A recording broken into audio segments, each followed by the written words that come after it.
Hey everybody, and welcome back to our channel. A lot of people ask us, people that know what we're doing here, ask us, what are you guys doing to make meals and cook when you've got your kitchen that is essentially in full gut mode? Go through our laundry room here.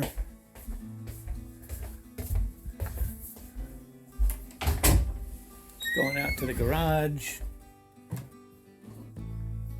What we did is we put up a little temporary kitchen in our garage. So we got these cabinets were reclaimed from a friend that we helped do a kitchen remodel job for. So we just put these cabinets up on the wall. We had this extra piece of plywood from some shelf built-ins we did that we put a little varnish on. We've got an air fryer, we got our coffee pot and station, our grinder back here, we got a microwave, we got a crock pot.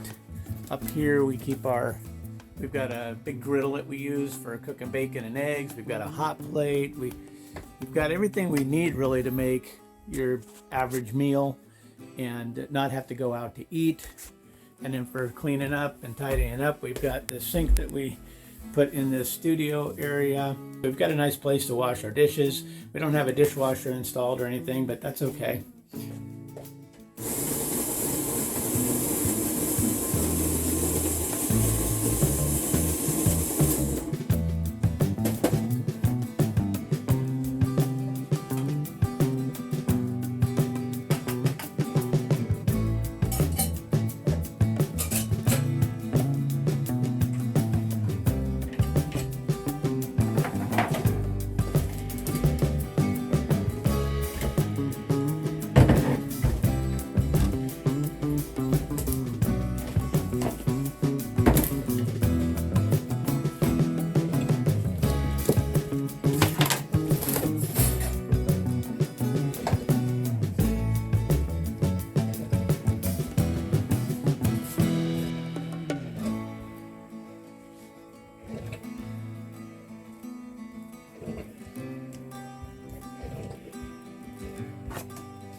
You know what my favorite food is? Bacon.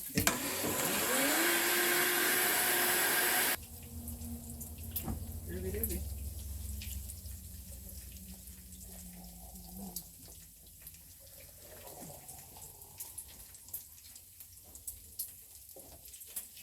Hey, you got more than me.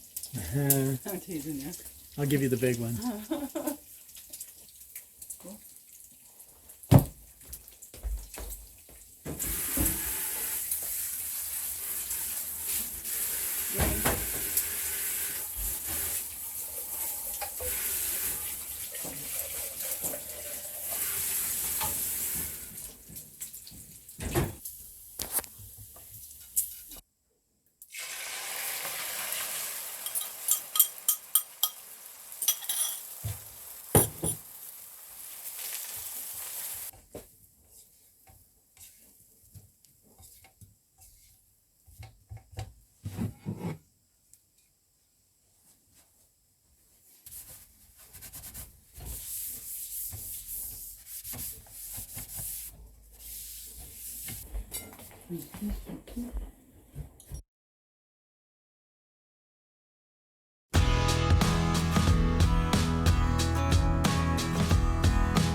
So that's how we are making our meals and cleaning up and doing all that kind of stuff, so we don't have to spend a ton of money eating out, and we don't really like microwave meals and ready-made meals and stuff like that. So we've got a really nice little setup. We're anxious to not have to use it anymore and have a real kitchen, but right now it's serving a purpose and doing it indoors where we're not out in the rain with a Coleman stove or something like that. So it's working pretty good. That's what we decided to do while we're doing this live-in DIY kitchen reno. Hope that's helpful to people out there that might be looking to do something similar.